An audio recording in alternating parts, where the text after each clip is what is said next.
सर्वेभ्यो नमो नमः। नमः संस्कृता मित्रों।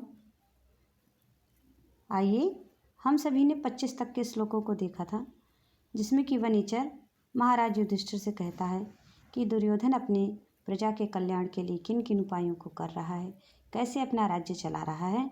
तो आप यथाशीघ्र उस छली अर्थात क्या कहते हैं, धूर्त दुर्योधन को जीतने के लिए जो भी करना है, जो भी आपको कार्यप्रणाली बनानी है, तुरंत उसको करिए। ठीक है। तो 26वें श्लोक में वह पुरस्कार लेकर के चला जाता है। देखिए क्या कहा गया है। यह भारवी जी का है और उपक्रम का श्लोक इसको कहा जाएगा। दुर्योधन की समस्त गतिविधियों को वनिचर द्वारा जानकर और उसे भली प्रकार पुरस्कृत करके उसके चले जाने पर, किसके, वनिचर के चले जाने पर युधिष्ठिर अपने छोटे भाइयों को ये सारी बातें बताते हैं और समुचित कार्यवाही का निर्धारण करने के लिए द्रौपदी के भवन में जाते हैं। ऐसा प्रतीत होता है, आप सभी को पता है कि यहाँ तक भारवी ने कथानक संपन्न किया और इसके बाद वे दूसरे प्रकरण का प्रारंभ कर रहे हैं।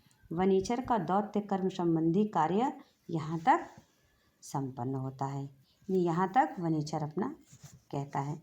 26वां श्लोक है वंश छंद के माध्यम से ही कि इति रयित्वा गिरमात् तत्सत्क्रिये गते तपत्यौ वनसन्निवासिनां प्रवेश्य कृष्णा सदनं महीभुजा तदा चचेनुज सन्निधौ वचः। यहाँ पर जो अवग्र वाला अ है, इसको प्रायः हम नहीं पढ़ते। अनुज सन्निधौ, अ ये ना, अ का ही रूप है ये। तदा चचेनुज सन्निधौ वचः इति रयित्वा गिरमात् सत्क्रिये गते तपत्यौ वनसन्निवासिनां प्रवेश्य कृष्णा सदनं महीभुजा तदा चचेनुज सन्निधौ वचः जतौ तु वंशस्थमुदीरितं जरौ। अन्वय से देखेंगे हम इसका अर्थ कि इति इस प्रकार से, गिरम गिरम इन बाड़ी को, ईरयित्वा अर्थात ईरयित्वा उक्त्वा कह करके, ना उक्त्वा कह करके, इति इस प्रकार अर्थात जो इतने 25 श्लोकों में कहा गया है उनमें वनिचर से संबंधित उसके द्वारा जो उक्त वृत्तांत कहा गया। आत्सत्कृते वन सन्निवासिनां पत्यौ। संपूर्ण वाक्य के अर्थ को आप एक लाइन में समझिए।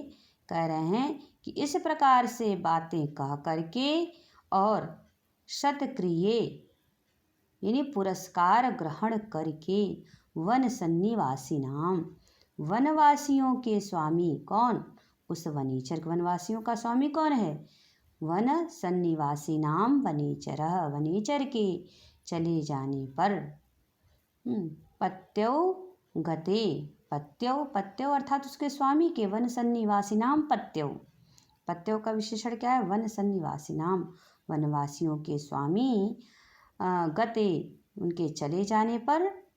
देखिए यहाँ यस्चा भावेन भाव लक्षण आया है कि सबसे पहले वनवासी चला गया, उसके बाद अथ इसके पश्चात महीभुजा कृष्णासदनम प्रविश्य, महीभुजा अर्थात महाराज युधिष्ठिर कृष्णासदनम द्रौपदी के भवन में प्रविश्य प्रवेश करके छोटे भाइयों के समीप वह अनुज सन्निधौ अर्थात छोटे भाइयों के सन्निधौ माने समीप में तद वचः आज चच्छे, तद माने उस वचः वाणी को, आज चच्छे माने बोला, अर्थात जो कुछ उसने बताया था वह सब बातें कहीं।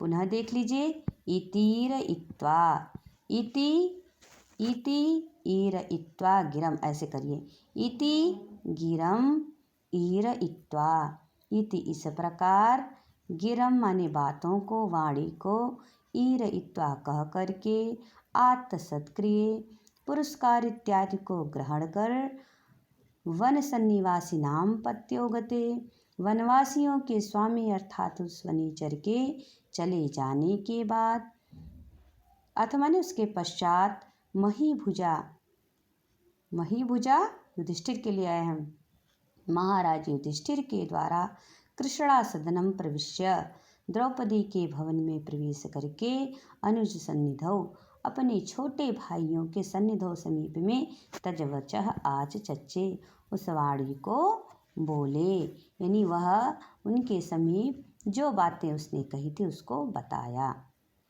ठीक है, व्याकरणात्मक टिप्पणी देखते हैं कि इति इस प्रकार, अर्थात विगत 25 श्लोकों में वनीचर से संबद्ध और उसके द्वारा जो भी उक्त वृत्तांत कहा गया, संपूर्ण वाक्य के अर्थ को एकीभूत कहने के लिए इति शब्द, यानी इस प्रकार से यह अव्यय है। इति का तात्पर्य अब तक वर्णित भी कह सकते हैं। इति कहते हैं पूर्वोक्त, यानी पहले कही गई समग्र विषय वस्तु का अनुमान कर लेना चाहिए हमें। ठीक है, ईर इत्वा, ईर धातु है, चौरादिक ऋच प्रत्यय तथा त लग करके ईर इत्वा पद संपन्न होगा। इसका अर्थ हुआ कह कर आत्म सत्क्रिय, प्राप्त किया गया है पुरस्कार आदि सत्कार जिसके द्वारा। ठीक है, आत्ता प्राप्ता सत्क्रिया एन सह आत्म सत्क्रिय, तस्मिन आत्म सत्क्रिय बहुव्रीहि समास आ गया। आंग उपसर्ग पूर्वक दा धातु से कर्म अर्थ में त प्रत्यय लगने पर अच उपसर्गातः सूत्र से दा धातु के आने पर स्वर के स्थान पर त हो गया और आत्त बन गया। ठीक है, अस धन लट, लट के स्थान पर शत प्रत्यय होकर के सत हो जाता है। क्री धन स भावार्थ में क्रिया, यानी आत्ता सत्क्रिया एन सा आत्म सत्क्रिया बहुव्रीहि समास आपका बनेगा। वन सन्निवासी नाम पत्यो, वनवासियों के स्वामी, वनेचर के, वने सन्निवसन्ति थी वन सन्निवासिनः, तेषाम वन सन्निवासी नाम उपपत्ति पुरुष समास यहाँ पर है आपका। ठीक है, वन शब्द सहित सम और नि उपसर्ग पूर्वक वस धातु से कर्ता अर्थ में ऋण प्रत्यय करके षष्ठी बहुवचन में वन सन्निवासी नाम यह पद बनता है। पा धातु से कर्ता अर्थ में जब डति प्रत्यय करेंगे ना तो सप्तमी एक वचन में पत्यो बन जाएगा। ठीक, अच्छा, ये आया था वन, वन के लिए कई शब्द और भी प्रयोग होते हैं। मान लीजिए पर्यायवाची शब्द आपको बनाना हो तो अटवी सुने ना, अटवी, अरण्य, विपिनम, गहनम, काननम, वनम इत्यादि आता है। गते चले जाने पर गम धातु से कर्तार्थ में ता प्रत्यय करके सप्तमी एक वचन में गते आ जाएगा। ठीक है, अथ अनंतर, इसके पश्चात यह अव्यय पद है आपका। ठीक है, आगे आइए। ये आनंतर वाचक होकर के अथ शब्द युधिष्ठिर के भावी विजय का सूचक भी है, कहीं कहीं दिया है। अथ जो है थोड़ा सा भावी विजय सूचक, विजय का भी सूचक होता है।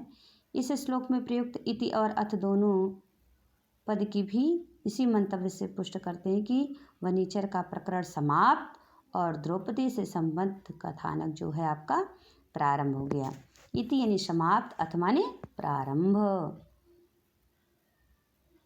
अथ शब्दानुशासनम आपने पढ़ा होगा ना, पतंजलि महाभाष्य का पहला। मंगलाचरण अंतर आरंभ प्रश्न कारसेन अथोअथ इत्यमरा शामर कोश में भी वर्णित आपको मिल जाएगा। महीभुजा राजा युधिष्ठिर के द्वारा अनुक्ते कर्तृ तृतीया हुआ है महीभुजा, महीभुज के द्वारा कृष्णा सदनम, द्रौपदी के भवन में। अच्छा, जो महीभुजा है ना, मान लीजिए इसका पर्यायवाची आ गया तो पार्थिवः, भूपतिर, भूपः, महीभुक्, क्षमापति, नृपः, ये सब भी हमारे महीभुजा के लिए आए हैं। महीभुज के लिए, महीभुजा तो तृतीया में बनेगा।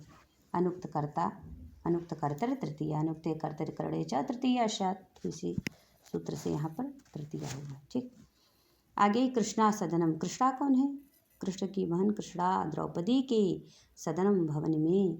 सीदंति अस्मिनिति सदनम, सद धातु से अधिकरण अर्थ में लुट कर लेंगे तो सदनम आपका बन जाएगा। कृष्णायाः सदनम, कृष्णा का सदन, कृष्णा का महल, षष्ठी तत्पुरुष समास हो जाएगा।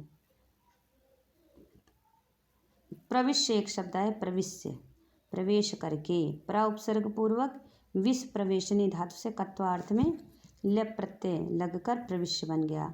अनुज सन्निधौ, छोटे भाई के समीप। अपने बाद जन्म लेने वाले सभी भाइयों को क्या कहते हैं? अनुज कहते हैं। अनुपश्चात जाता इति अनुजाः तेषाम अनुजानाम सन्निधि इति षष्ठी तत्पुरुष समास है तस्मिन अनुज सन्निधौ। अन उपसर्ग पूर्वक जन जननी धातु से कर्तार्थ में ड प्रत्यय करेंगे ना तो अनुज बन जाएगा। सन्निधि सम और नि उपसर्ग पूर्वक धा धातु से भाव अर्थ में की प्रत्यय लगा लेंगे, सन्निधि बन जाएगा। सन्निधि सन्निकर्षणम इत्यमरः ऐसा अमर कोश में वर्णित है। तदवचः वह वनीचर उस वनीचर के द्वारा कहा गया वचन। आच चच्छे यानी कहा गया या बोला गया। आंग उपसर्ग चच्छ धातु चच्छिंग धातु से लिट लकार कर्मणीय प्रत्यय लग करके आच चच्छे यह पद बनेगा। चच्छ धातु से बनाया शब्द द्विकर्मक है जिसका प्रधान कर्म क्या है? वचा है और अप्रधान कृष्णा है। अलंकार देख लीजिए तो इस श्लोक में आपका अनुप्रास अलंकार है, क्योंकि इसके जो पहले का आधा भाग है ना, ये 2 लाइन की तीरयित्वा गिरमात्र सत्क्रिये गतेथ पत्यो वन सन्निवासिनाम में देखिए न वर्ण की तथा चतुर्थ में च वर्ण की, चौथे में तदा चच्छे जनुज सन्निधौ वचः च कई बार आया है तो आवृत्ति हुई है। अनुप्रास आपका साफ दिख रहा है। गुण प्रसाद है, रीति वैदर्भी है, छंद आपका वंशज छंद है। और आप ये जानिए कि यह भारवी जी का कथन है। अब इसके बाद का जो श्लोक है ये 26वां और 27वां ये उपक्रम के श्लोक हैं। 27वां श्लोक क्या है कि निशम्य सिद्धिं दुष्टामपाकृतिस् ततस्ततस्त्या विनियन्तुमक्षमा नृपस्य मन्यो व्यवसाय द्वीपिनी रुदा जहार द्रौपदात्मजा गिरः। निशम्य सिद्धिं दुष्टामपाकृति ततस्ततस्त्या विनियन्तुमक्षमा नृपस्य मन्यो व्यवसाय दीपिनी रुदा जहार द्रुपदात्मजा गिरः। उदा जहार द्रुपद आत्मजा गिरः। द्रुपद की आत्मजा की वाणी कैसी थी? उदा जहार जोर से द्रुपद की आत्मजा बोली। देखिए इसमें प्रसंग में क्या लिखे हैं कि युधिष्ठिर के मुख से दुर्योधन की प्रगतिशीलता। भाई अब इतनी बातें वनीचर ने बताई थी, युधिष्ठिर ने जैसे बताया कि ऐसा है ऐसा है ऐसा, उसकी प्रशंसा कर रहे हैं, तो वही कह रहे हैं कि युधिष्ठिर के मुख से दुर्योधन की प्रगतिशीलता का वर्णन सुन करके उनके दुराचारों से अपमानित द्रौपदी ने युधिष्ठिर के क्रोध को उद्दीप्त करने के लिए, उसको प्रज्वलित करने के लिए कि भाई थोड़ा क्रोधित होइए, ऐसे उत्तेजक वाणी का कथन करना प्रारंभ किया, बोलना प्रारंभ किया, जिससे वे दुर्योधन से शीघ्र बदला लें, नहीं जल्दी से जल्दी उससे युद्ध के लिए तैयार हों। जबकि ये शांत स्वभाव के हैं, युधिष्ठिर कुछ नहीं कर रहे हैं, इसीलिए द्रौपदी क्रोधित होकर के इस तरीके से बोली। अन्वय से देखिए ततः अर्थात उसके बाद दुष्टाम शत्रुओं की, षष्ठी है ना, षष्ठी बहुवचन, दुष्टाम शत्रुओं की सिद्धि निशम्य सफलता को सुन करके ततस्ततस्त्याह अपाकृति ही उन शत्रुओं से प्राप्त अपाकृति माने अपमान को, अपाकृति अपमान को विनियंतुम अक्षमा सहन करने में अक्षम अर्थात असमर्थ द्रुपद आत्मजा द्रुपद की पुत्री द्रौपदी नृपस्य राजा युधिष्ठिर, नृप कौन है? युधिष्ठिर जी। तो राजा युधिष्ठिर के मन्यु व्यवसाय दीपिनी, मन्यु मन्यु क्रोध को और व्यवसाय अर्थात उनके उद्यम को उद्दीपिनी, देखिए दीपिनी यानी उसको व्यवसाय, दीपिनी उसको उद्दीप्त करने के लिए, वैसी उद्दीप्त करने वाली गिरह उदा जहार बाड़ी को बातों को बोली।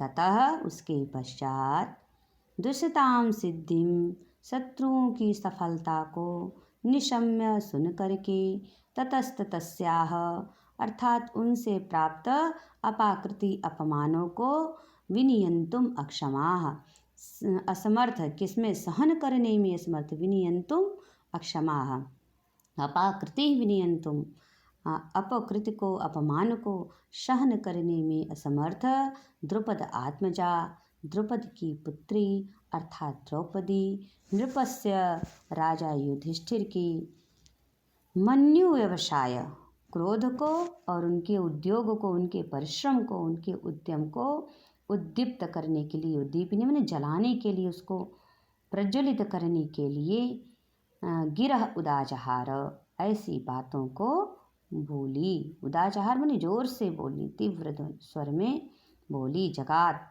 बोली, ऐसा जानिए। उदाजहार का क्या अर्थ है? ऐसी गिरह माने वाणी को, बातों को, उदाजहार मैंने बोली। ठीक है, ये व्याकरणात्मक टिप्पणी देखते हैं।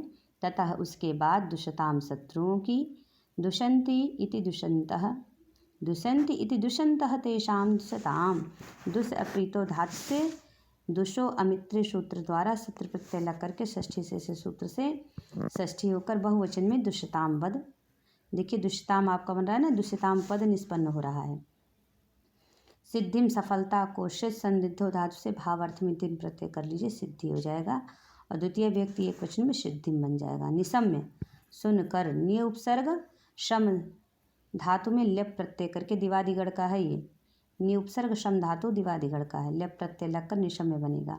ततस् ततस्याह, देखिए ततस्त्याह, ततस्त्याह अर्थात उनसे प्राप्त, अर्थात शत्रुओं से मिली हुई। ततः आगतः, ततः आगता इति ततस्त्याह, तद शब्द से भ्यस धातु से स्वार्थ में तस प्रत्यय लगकर ततः यह बनेगा। अव्यात्यप सूत्र से त्यप प्रत्यय स्त्रीलिंग में टाप लगा देंगे, द्वितीय बहुवचन में ततस्त्याह यह पद निष्पन्न होगा आपका। अपाकृति अपकारों को, यहाँ अपकृत या अपकार शब्द का तात्पर्य अपमान आदि मनोविकारों के अर्थ में ग्राह्य है आपका। यहाँ अपमान किया था सुयोधन, तो उसी को सोच करके अपकरण इति अपाकृति ताह अपाकृति, अप और आंग उपसर्ग पूर्वक क्रिया धातु से तीन प्रत्यय लगकर द्वितीय व्यक्ति बहुवचन में अपाकृति ही बन जाएगा। ठीक है। विनियंतुम रोक पाने में या सहन करने में, वी और नि उपसर्ग पूर्वक यम धातु से तुम उन प्रत्यय लग करके विनियंतुम बनेगा। ठीक है। अक्षमा असमर्थ, क्षमते इति क्षमा, न क्षमा इति अक्षमा, न तत्पुरुष समास है। क्षमुष सहने धातु से अच प्रत्यय और स्त्रीलिंग में टाप लगा देंगे तो क्षमा यह बन जाएगा। द्रौपदात्मजा पांचाल नरेश द्रुपद की पुत्री अर्थात द्रौपदी, द्रुपदस्य आत्मजा इति द्रुपदात्मजा, षष्ठी तत्पुरुष समास है। आत्मन शब्द पूर्वक जन धातु से कर्ता अर्थ में ड प्रत्यय लग कर ना स्त्रीलिंग में टाप लगा लेंगे तो आपका आत्मजा बन जाएगा प्रथमा एक वचन में। ठीक है। नृपस्य राजा युधिष्ठिर के, मन्यु व्यवसाय दीपिनी क्रोध और उद्योग को बढ़ाने वाली, मन्युश्च व्यवसायश्च वी और अव उपसर्ग शो धातु घय भावे अर्थ में व्यवसाय बनेगा। इस प्रकार से मन्यु व्यवसायो इतरेतर द्वंद्व समास है। दीप इष्यंत इति द्वीपिनी, द्वीपिन्य है या ताह दीपिनी ही, ऐसा आप समझ लीजिए। ठीक है। दीप धातु है यहाँ, ऋच प्रत्यय और कर्तार्थ में ऋणी लगा लेंगे और ऋणेभ्यो नीप एक सूत्र में पढ़े हैं आप, तो उससे स्त्रीलिंग में नीप प्रत्यय लग करके द्वितीय बहुवचन में दीपिनी ही पद बनेगा। मन्यु का अर्थ क्रोध है। ठीक है। गिरह उदाजहार बाड़ी बोली, बाड़ी को बोली। गीते इति गी, गृह धातु है, कर्म अर्थ में कोई प्रत्यय लग करके गी पद बनता है। इसका द्वितीय बहुवचन में गिरह रूप बनेगा। ब्राह्मी तु भारती भाषा गिरवाड़ी सरस्वती, सब गिरह के ही पर्यायवाची हैं। ठीक है। आगे आइए। उद और आंग उपसर्ग पूर्वक ह्री धातु से लिट लकार प्रथम पुरुष एक वचन में आपका त प्रत्यय यदि जुड़ जाएगा तो उदाजहार पद यह बनेगा। ह्री, ह्री यह धातु का जो बोलना अर्थ हुआ है वह उपसर्गों के अर्थ यानी विशिष्टकारी होने के कारण हुआ है। कहा भी गया है ना कि उपसर्गेण धातु अर्थो बलाद अन्यत्र नियते, प्रहारा प्रहार आहार संहार विहार परिहारवत। इसको आप कई बार पढ़े हैं कि यदि उपसर्ग लग जाए तो किसी मतलब अर्थ बदलता रहता है, ज़बरदस्ती वह दूसरे अर्थ में परिवर्तित हो जाता है। जैसे प्र उपसर्ग लग गया प्रहार बना, आंग उपसर्ग लग गया आहार बना, सम उपसर्ग लग गया संहार बना, वि उपसर्ग लग गया विहार बना और परि उपसर्ग बन गया परिहार बना। उसी तरह से अलंकार देख लीजिए। उपयुक्त श्लोक में द्वितीय चरण में ततस्त्याह में त वर्ग की कई बार आवृत्ति होने से अनुप्रास अलंकार आपका दिख रहा है। गुण प्रसाद है, रीति वैदर्भी है, छंद आपका वंशस्थ है। चलिए आज के लिए इतना ही। मुझे सुनने के लिए बहुत बहुत धन्यवाद। नमः संस्कृताय। श्लोक 28, 29, 30 दूसरे में वीडियो में आप वाचन करेंगे। धन्यवाद सभी को। नमः संस्कृताय।